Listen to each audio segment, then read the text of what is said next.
اعوذ باللہ من الشیطان الرجیم بسم اللہ الرحمن الرحیم اللہم صلی علی سیدنا و مولانا محمد وبارک وسلم۔ محترم ناظرین اکرام، السلام علیکم ورحمۃ اللہ وبرکاتہ۔ میں ہوں آپ کا میزبان حافظ حامد رضا اور آپ دیکھ رہے ہیں پروگرام نور ہدایت۔ ناظرین، آپ جانتے ہیں نور ہدایت میں ہم آپ کی ملاقات جید علماء کرام سے کرواتے ہیں، جن سے ہم کرتے ہیں سوالات اور جاننے کی کوشش کرتے ہیں دین اسلام کے حوالے سے معلومات۔ پچھلے پروگرام میں ہم نے کوشش کی ہے کہ مختصر سے وقت کے اندر ہمارے ساتھ ایک محترمہ بھی موجود تھیں جنہوں نے ثنا بھی کی ہے، اور وہ محترمہ کون ہے؟ جن کا تعلق پاکستان پولیس سے ہے۔ پھر ہم نے اسی کے مطابق کوشش کی کہ معاشرے کے اندر خواتین کا کیا کردار ہے، اسلام نے خواتین کو، عورت کو کیا عزت عطا فرمائی ہے، اس پر ہم نے گفتگو کی تھی۔ ہمارے ساتھ علامہ ساجد محمود صاحب بھی موجود تھے۔ حضرت کا انداز گفتگو بہت پیارا ہے، ہمارا جی چاہتا ہے کہ ہم انہیں سنتے رہیں۔ ہم نے دوبارہ حضرت کو زحمت دی، تشریف لائے ہیں، آپ کی ملاقات بھی کرواتے ہیں انشاءاللہ، موضوع کا پھر آغاز بھی کرتے ہیں۔ السلام علیکم حضرت۔ وعلیکم السلام ورحمۃ اللہ وبرکاتہ۔ کیسے مزاج سے؟ الحمدللہ، اللہ کا شکر ہے۔ بہت بہت شکریہ جی، آپ کی دعائیں الحمدللہ۔ انشاءاللہ گفتگو کا باقاعدہ آغاز کرتے ہیں۔ ناظرین کو جیسا کہ معلوم ہے خواتین کا کردار معاشرے کے اندر، اس پر گفتگو کر رہے ہیں، اور ہمارے ساتھ مشال صاحبہ آج بھی موجود ہیں۔ آئیے ان سے بھی آپ کی ملاقات کرواتے ہیں۔ جی السلام علیکم۔ وعلیکم السلام۔ کیسے مزاج؟ خیریت سے ہیں؟ بہت بہت شکریہ آپ کی تشریف آوری کا، اور ہم آپ کے لیے دعا گو ہیں کہ اللہ پاک آپ کے لیے ہر کام میں آسانیاں پیدا فرمائے، اور جس فیلڈ میں آپ موجود ہیں اللہ پاک آپ کے اور آپ کے پورے ارد گرد جتنے آپ کے لوگ ہیں پاکستان پولیس، اللہ سب کی حفاظت فرمائے۔ ناظرین اکرام، موضوع ہمارا آپ جانتے ہیں۔ علامہ صاحب یہ فرمائیے گا، جیسا کہ آپ نے پچھلے پروگرام میں فرمایا تھا کہ اس معاشرے کے اندر بہت سے لوگ ایسے ہیں جو بیٹی پیدا ہونے پر خوش نہیں ہوتے، اور بہت سے لوگ ایسے ہیں جب بیٹی پیدا ہوتی ہے بہت زیادہ خوشی کا اظہار کرتے ہیں۔ دراصل وہ خوشی کا اظہار اس لیے کرتے ہیں کہ ان کا تعلق اسلام کے ساتھ ذرا جڑا ہوا ہوتا ہے، وہ العلماء ورثۃ الانبیاء کا تاج پہنے علماء کرام کی خدمت میں موجود رہتے ہیں۔ تو کیا آپ کو ایسا ہی لگتا ہے کہ جو لوگ علماء کی خدمت میں رہتے ہیں، جو اسلام کو پڑھتے ہیں، جو قرآن کو پڑھتے ہیں، حدیث کو پڑھتے ہیں، ان کا کانسیپٹ یہ ہوتا ہے کہ بھئی اگر بچیاں بیٹیاں اگر ہمیں اللہ 5 دے یا 6 دے، اللہ کی رحمت، اور بہت سے لوگ ایسے ایک بیٹی کے بعد دوسری بیٹی ہو جائے تو ان کے ماتھے پر بل آ جاتے ہیں، اس کی وجہ یہی ہے کہ وہ اسلام سے دور ہیں؟ کیا فرماتے ہیں آپ؟ جی بالکل، بسم اللہ الرحمن الرحیم، نحمدہ و نصلی علی رسولہ الکریم، اما بعد فاعوذ باللہ من الشیطان الرجیم، بسم اللہ الرحمن الرحیم۔ بالکل ایسا ہی ہے، بیٹی کی پیدائش، یہ جو لوگ بیٹی کی پیدائش کے اوپر ناک منہ چڑھاتے ہیں یا ناگواری کا اظہار کرتے ہیں، وہ علم کی کمی کی وجہ سے، یعنی جہالت کی وجہ سے، انہیں یہ پتہ نہیں ہے کہ بیٹی کا مقام و مرتبہ کیا ہے جی، انہیں یہ نہیں پتہ کہ سرکار دو عالم صلی اللہ علیہ وسلم نے اپنی بیٹی سے کیسی محبت فرمائی، ان کو یہ نہیں پتہ کہ اس بیٹی کو اللہ رب العزت نے کیا رتبہ عطا فرمایا ہے۔ سرکار دو عالم صلی اللہ تعالی علیہ وسلم نے ارشاد فرمایا کہ جس کے ہاں، مفہوم حدیث بیان کر رہا ہوں، جس کے ہاں ایک بیٹی پیدا ہو، وہ اس کی اچھے سے پرورش کرے، پرورش کرنے کے بعد وہ اس کی شادی کر دے، شادی کرنے کے بعد کل بروز قیامت جب یہ شخص میرے ساتھ ہوگا تو فرمایا جنت میں ہم دونوں ایسے ہوں گے۔ سبحان اللہ، سبحان اللہ۔ پرورش کرنے والے کے متعلق ہاتھ سے اشارہ فرمایا۔ تو یہ بیٹی کی پرورش کے متعلق بے شمار احادیث مبارکہ موجود ہیں۔ جو لوگ اس پہ ناگواری کا اظہار کرتے ہیں وہ لا علمی کے طور پر، جہالت کے طور پر۔ حضرت معذرت کے ساتھ قطع کلامی، کیونکہ میں یہاں سیکھنے کے لیے بیٹھا ہوں، ناظرین بھی سیکھنے کے لیے، ایک سوال آ جاتا ہے ذہن میں کہ سرکار نے فرمایا ہم دونوں ایسے ہوں گے، یہ تو کروڑوں اربوں خربوں لوگ ہوں گے، تو یہ کیسے حضرت؟ اس کا بھی تھوڑا وضاحت فرمائیں۔ جی، اس میں علماء کرام بیان فرماتے ہیں کہ یعنی جنت میں سرکار دو عالم صلی اللہ علیہ وسلم کا پڑوس اس شخص کو نصیب ہوگا۔ اچھا، پڑوس، جی، پڑوس نصیب ہوگا، یعنی آپ صلی اللہ تعالیٰ علیہ وسلم کے سائے رحمت میں ہوں گے۔ واہ واہ، سبحان اللہ۔ اللہ رب العزت کی رحمت اس وقت جو ہوگی عروج پر، غضب بھی عروج پر ہوگا، رحمت بھی عروج پر ہوگی، لیکن جو لوگ سرکار دو عالم صلی اللہ علیہ وسلم کے ساتھ ساتھ ہوں گے وہ گویا کہ نجات والے ہوں گے۔ سبحان اللہ۔ تو آپ صلی اللہ علیہ وسلم نے براہ راست ارشاد فرمایا کہ جو شخص صحیح معنوں میں اپنی بیٹیوں کی پرورش کرے گا، پرورش کر کے ان کی شادیاں کر کے ان کو اپنا گھر کا کر دے گا، کل بروز قیامت میں اور وہ اس طرح ہوں گے۔ واہ، تو یہ بہت بڑی بات ہے، بہت بڑی سعادت کی بات ہے۔ بے شک۔ اچھا، جو اپنی بیٹیوں کے ساتھ ظلم کرتے ہیں، ظلم و ستم کرتے ہیں، اگر ہم بیٹیوں کی بات کریں یا ہم بیوی کی بات کریں، جو شوہر حضرات بیویوں کے ساتھ ظلم کرتے ہیں، ایسوں کے حوالے سے کیا فرمان ہے؟ دیکھیں، ان کے متعلق آقائد جہاں صلی اللہ تعالیٰ علیہ وسلم نے اپنے خطبہ حجت الوداع کے موقع پر ارشاد فرما دیا تھا، بالکل، کہ مسلمانوں تم عورتوں کے معاملے میں اللہ سے ڈرتے رہنا۔ اللہ اکبر۔ عورتوں کے معاملے میں اس میں ساری چیزیں آ گئیں۔ جب یہ بات بیان فرما دی تو عورتیں، چاہے وہ بیٹی ہو، چاہے وہ بیوی ہو، چاہے وہ کوئی بھی ہو، اس کے متعلق بیان فرما دیا کہ ان کے اوپر غیر ضروری ظلم و ستم جائز ہی نہیں ہے. ظلم و ستم کا تو ممانعت ہے بالکل سختی کے ساتھ. فرمایا کہ سختی کے ساتھ ان کے معاملات کو اچھے انداز میں حل کرو, بات چیت کے ذریعے سے, تکلم سے, اچھے انداز سے. کیونکہ سرکار دو عالم صلی اللہ تعالیٰ علیہ وسلم کی حدیث مبارکہ کی روشنی میں یہ بات پتہ چلتی ہے کہ جس میں آپ نے فرمایا کہ عورت کو ٹیڑھی پتلی سے پیدا کیا گیا ہے. کچھ باتیں ایسی ہوتی ہیں جس میں کہتے ہیں کہ ڈیڈ لاک ہو جاتا ہے. مرد کہتا ہے کہ ایسا ہونا چاہیے, عورت کہتی نہیں ایسا ہونا چاہیے. اب مرد غیرت میں آتا ہے کہ میں جو بول رہا ہوں ویسا نہیں ہو رہا, عورت جو ہے ضد پر آ گئی ہے, تو اس صورت میں مرد کو چاہیے وہ کمپرومائز کرے. گھر جیسا محسوس ہو رہا حضرت, یہ بھی آپ کی گفتگو. بالکل, اس میں مرد کو چاہیے کہ وہ کمپرومائز کرے. وہ ضد پر آ گئی ہے, وہ نہیں مان رہی ہے, تو اسے عقل نہیں ہے. آپ کو تو اللہ تعالیٰ نے عقل عطا فرمائی ہے, آپ کو تو الرجال قوامون علی النساء, عورتوں کے اوپر جو ہے قوی بنایا اللہ رب العزت نے. اور جو سربراہ ہوتا ہے, جو بڑا ہوتا ہے, اس کا ظرف بھی اللہ تعالیٰ وسیع فرماتا ہے. تو جس کا ظرف وسیع ہوتا ہے وہ درگزر بھی کرتا ہے. تو یہ درگزر والے معاملات, یہ غصہ گرمی دوسرے کی طرف سے انتظار کرتا رہے کہ وہ مجھے منائے گا تو میں مانوں گا, یا میں پہل وہ کرے, تو اس طرح کے معاملات جو ہے نا بہت تیزی کے ساتھ خرابی کی طرف جاتے ہیں. بالکل. تو حکم یہ ہے کہ وہ ٹیڑھی پسلی سے پیدا کی گئیں, نرمی کے ساتھ ان کے ساتھ معاملات کرو. اور جہاں کہیں, اور اس بات کی بھی اجازت ہے, جہاں کہیں بہت زیادہ معاملات خراب ہو رہے ہو, بہت زیادہ بد زبانی ہو, بہت زیادہ مطلب یک طرفہ کاروائی ہو, یعنی مرد کا قصور نہ ہو, سراسر عورت کا قصور ہو, اس صورت میں پھر ہلکا پھلکا جو ہے وہ ٹچ کرنے کا بھی حکم ہے حدیث مبارکہ کے اندر. ہلکا پھلکا ٹچ کرنے کا مطلب؟ جی بالکل, چہرے کے علاوہ. اچھا, چہرے کے علاوہ سزا دینے کا حکم سزا ہے. دینے کا یہ تو میں نے پہلی مرتبہ سنا ہے.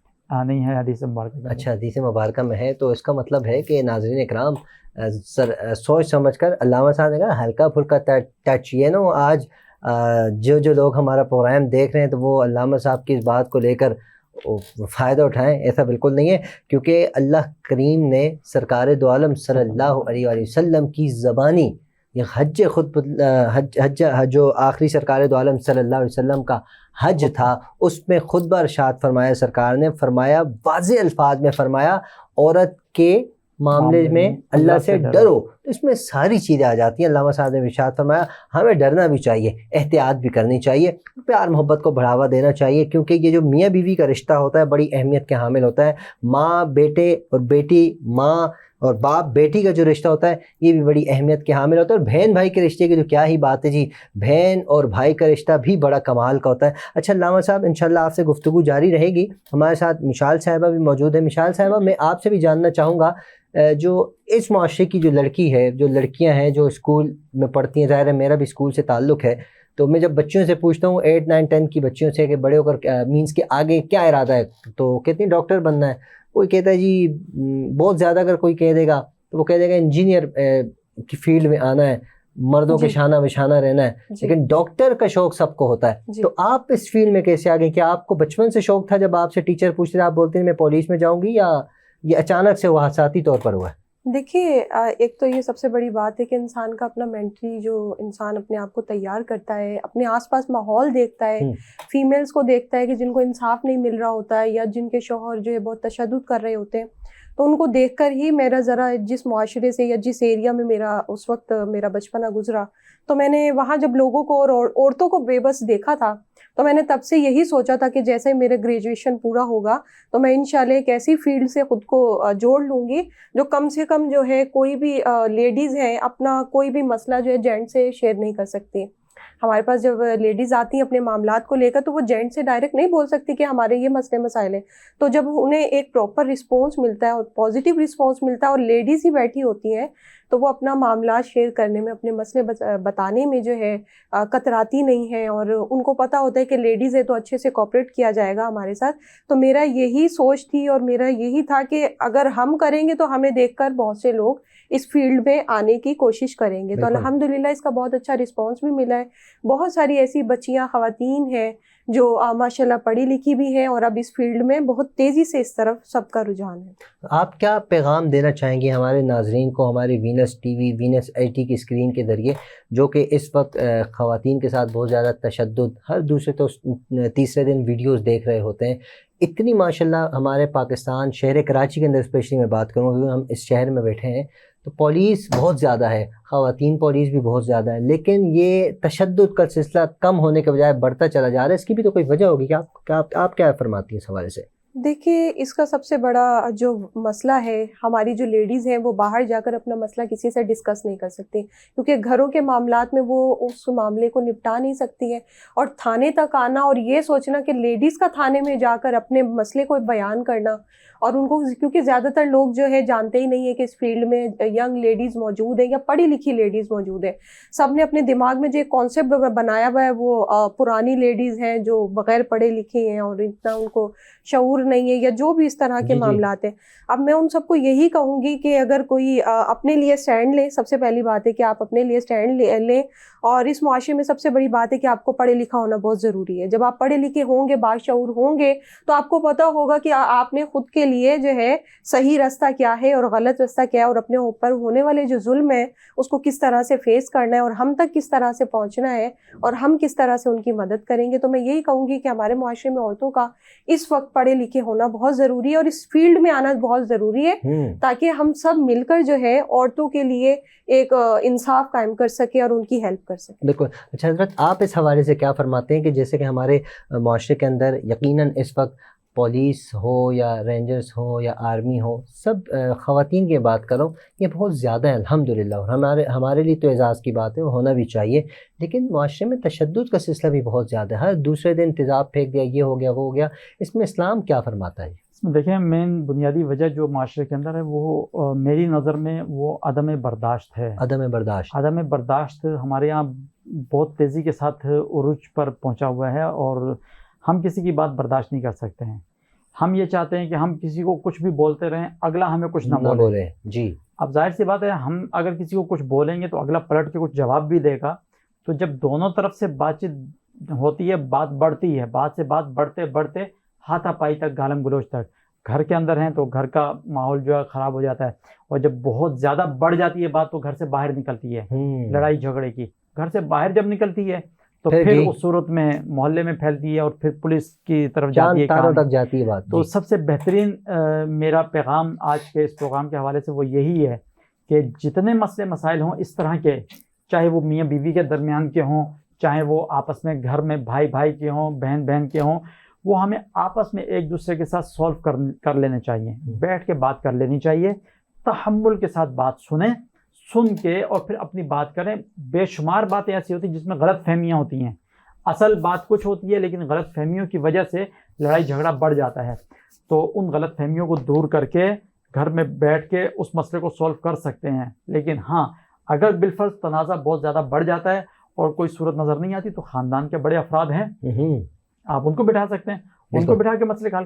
گھر کی بات گھر کے اندر رہے تو زیادہ بہتر ہے، گھر سے باہر نکلے گی تو تماشا بنے گا. اور خاص کر پھر آپ کو پتا ہے اس معاشرے کے اندر پولیس کے اندر اگر کوئی بات جائے، کسی گھر کی بات پولیس میں چلی جائے تو پھر پورے محلے میں جنگل کی آگ کی طرح بات پھیل جاتی ہے. تو لوگ کہتے ہیں کہ فلانے کے گھر پولیس آئی، فلانے کے گھر یہ ہوا. پولیس تو اپنی ذمہ داری سمجھتے ہوئے اس مسئلے کو حل کرے گی، ظاہر سی بات ہے، لیکن وہ بات جو ہے وہ ایک طرح سے اس گھر کے لیے بدنامی کا باعث بن جاتی ہے. تو لہٰذا میرا یہ پیغام ہے کہ برداشت کی قوت کو اپنے اندر فروغ دیں، برداشت کی قوت کو اپنے اندر پیدا کریں، دوسرے کی باتوں کو برداشت کریں. میں چاہوں گا خیر و برکت کے طور پر دور نبوی صلی اللہ علیہ وسلم میں یقیناً کوئی نہ کوئی ایسا واقعہ ہوا ہوگا، شوہر میاں بیوی کی آپس میں لڑائی کے حوالے سے، چاہے وہ صحابہ کرام میں ہو یا کچھ بھی. میں چاہوں گا کوئی شیئر کیا جائے ایسا واقعہ. جی، بے شمار ایسے واقعات ہیں. یہ تو مطلب ایک ہے لڑائی جھگڑا، ایک ہے ناراضگی ہو جائے تو زیادہ. ناراضگی والے معاملات تو سرکار دو عالم صلی اللہ تعالی علیہ وسلم کے ازواج مطہرات کے ساتھ بھی ہوئے. جی، مطلب آپ صلی اللہ علیہ وسلم کے ازواج مطہرات نے کچھ معاملات میں ناراضگی کا اظہار فرمایا، لیکن سرکار دو عالم صلی اللہ تعالی علیہ وسلم نے ان کے تمام حقوق ادا فرمائے. اب اس میں یہ بات حقوق کی بھی آ جاتی ہے کہ اگر کوئی جھگڑا ہو رہا ہے نا تو یہ دیکھا جائے کہ کس کا حق کس نے مارا ہے. آپ صلی اللہ علیہ وسلم تو حقوق تقسیم کرنے کے لیے تشریف لے کر آئے. آپ صلی اللہ تعالیٰ علیہ وسلم کے متعلق تو یہ ہم گمان بھی نہیں کر سکتے کہ انہوں نے معاذ اللہ کسی کا حق مارا ہو.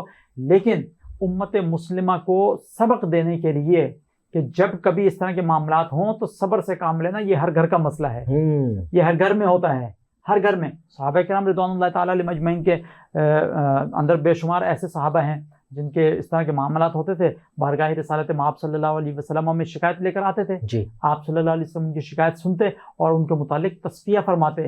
اور بہت سے صحابہ ایسے ہیں جن کا معاملہ یہاں تک پہنچا کہ تصفیہ نہیں ہو سکا, آپس میں طلاق والے معاملات بھی ہوئے, طلاق بھی ظاہر سی بات شریعت نے مقرر فرمائی ہے تو طلاق کے معاملات بھی ہوئے. یہ دین اسلام ایک ایسا دین جو ہمیں بیت اللہ سے لے کر بیت الخلاء تک جانے کے آداب سکھاتا ہے. اس کے اندر دنیا کے اندر رہنے کے لیے جتنے بھی ہمارے مسائل ہیں ان تمام کا حل موجود ہے الحمدللہ. شرط یہ ہے کہ ہم صرف رجوع تو کریں اسلام کی طرف. ہم لا علمی میں کسی سے جھگڑا ہوا, ایک بندے نے ایک گالی دی مجھے, میں نے آگے سے 2 اس کو گالیاں دے دی, اس نے 1 تھپڑ مارا, میں نے 2 تھپڑ مارے, بات بڑی اور آگے پولیس کچہری تک بات پہنچ گئی.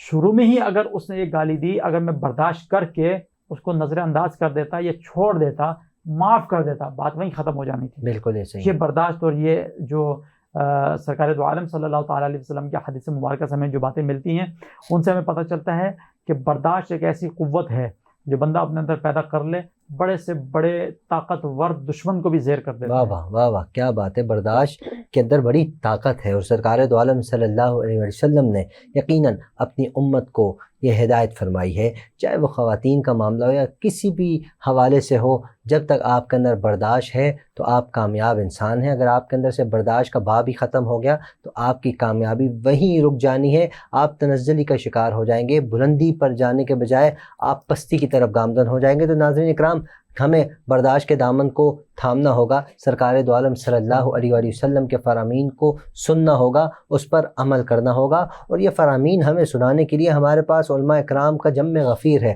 ہر جگہ آپ جہاں دیکھیں گے آپ کو عالم دین نظر آئے گا, لیکن بیٹھے کون, جائے کون, بات کرے کون, لیکن ہمیں کرنا چاہیے. اگر ہمیں کبھی بھی گھر کے اندر کوئی بھی ایشو ہو جائے, یقیناً علامہ صاحب آپ کے پاس اس طرح کے بہت سے واقعات آتے ہوں گے گھر کے حوالے سے, کہ لڑائی ہو گئی, وہ گالی گلوچ ہو گئی, طلاق تک بات پہنچ جاتی ہے, پھر وہ ہم اس کے اندر سے چیزیں نکالنے کی کوشش کر رہے ہوتے ہیں. کہ ایسا کوئی آپ نے اس معاشرے کے اندر؟ بے شمار ایسے معاملات ہوئے. میں چونکہ میری فراغت دارالعلوم امجدیہ سے ہوئی الحمدللہ, دارالعلوم امجدیہ میں فراغت کے بعد کچھ عرصے میں نے حضرت علامہ مولانا مفتی شیخ الحدیث و تفسیر اسماعیل ضیائی صاحب دامت برکاتہم العالیہ کی خدمت میں افتاء نویسی کے فرائض بھی سر انجام دیے مختصر سے عرصے کے لیے. تو اس دوران میرے پاس کئی مسائل ایسے آئے, ان میں اکثر یہی ہوتا تھا کہ بات ہلکی پھلکی لڑائی جھگڑے کی تھی, بڑھتے بڑھتے دونوں کی طرف سے غصہ اس قدر بڑھا, انہوں نے کہا کہ دے دو طلاق, تو انہوں نے جو ہے وہ کوئی حل نکال لیں, کوئی حل. بالکل. اور جب وہ آتے ہیں تو دونوں پشیمان ہوتے ہیں, دونوں پشیمان شرمندہ ہوتے ہیں کہ ہم سے غلطی ہو گئی, آپ کوئی راستہ نکال لیں. بھائی غلطی آپ سے ہوئی, ہم کیا راستہ نکالیں؟ آپ نے کوئی راستہ چھوڑا ہوگا تو راستہ نکلے گا نا. آپ اس حد تک معاملے کو لے کے نہیں جانا تھا آپ نے کہ معاملہ یہاں تک پہنچے. تو بہرحال پھر وہ جو شریعت کے احکام ہوتے تھے وہ بیان کر دیے جاتے تھے, یا طلاق مرتان, جو بھی احکام ہوتے ہیں. تو بہت سے لوگ یہ کہتے ہیں کہ بھائی ہم نے جو ہے نا وہ ہمارا ارادہ طلاق دینے کا بالکل ایسا نہیں تھا, بس وہ غصے میں طلاق دے دی, غصے میں ہو گئی طلاق. تو ہم ان سے یہ کہتے تھے کہ بھائی طلاق کوئی پیار سے بھی دیتا ہے کسی کو. کسی نے اپنی بیوی کو اپنے سامنے بٹھایا ہو, محترمہ میں تم سے بہت پیار کرتا ہوں, میں تمہیں طلاق دیتا ہوں, ایسا کبھی ہوا ہے؟ بھائی طلاق ہوتی ہی غصے میں ہے, تو غصے میں تو طلاق واقع ہو جاتی ہے, شریعت کا تو قانون ہے. مذاق میں بھی ہو جاتی ہے نا, مذاق میں بھی واقع ہو جاتی ہے, غصے میں بھی واقع ہو جاتی ہے, اور لڑائی جھگڑا تو غصے میں ہی ہوتا ہے.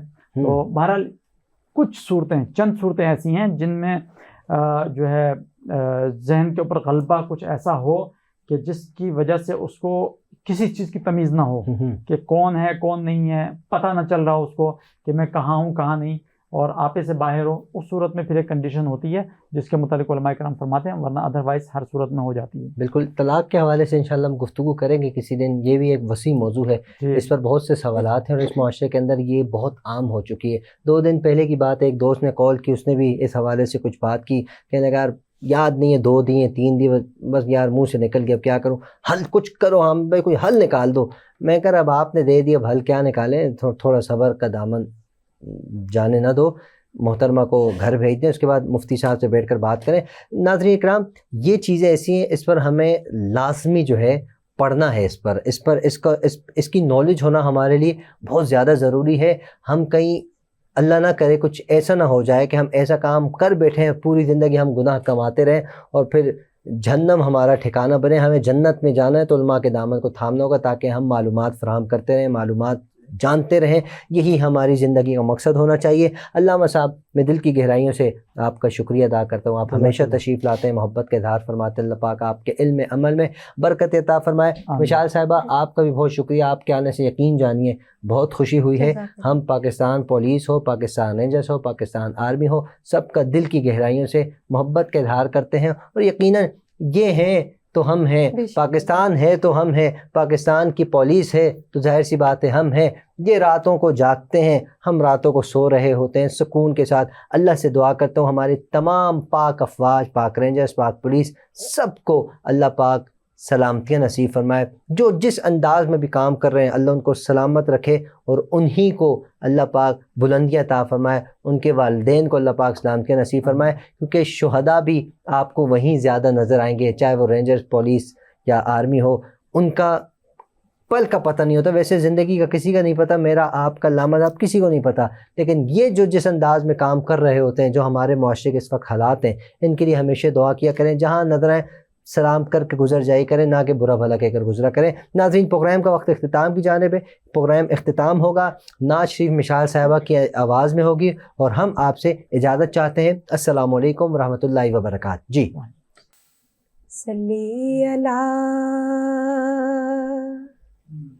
نبینا صلی علی محمد صلی علی شفیعنا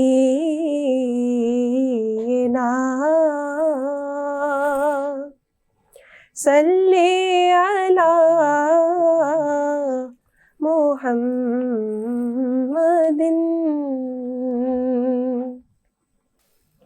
ہو کرم سرکار اب تو گئے غم بے شمار. ہو کرم سرکار اب تو ہو گئے غم بے شمار. جانو دل تم پہ فدا ہے دو جہاں کے تاجدار. جانو دل تم پہ فدا ہے دو جہاں کے تاجدار. میں اکیلا اور مسائل زندگی کے بے شمار. میں اکیلا اور مسائل زندگی کے بے شمار. آپ ہی کچھ کیجیے نا اے شہی عالی وقار. ہو کرم سرکار اب تو ہو گئے غم بے شمار. جلد پھر تم لو بلا اور سبز گنبد دو دکھا. جلد پھر تم لو بلا اور سبز گنبد دو دکھا. حاضری کی آرزو نے کر دیا دل بے قرار، حاضری کی آرزو نے کر دیا دل بے قرار ہو کرم سرکار اب تو ہو گئے غم بے شمار.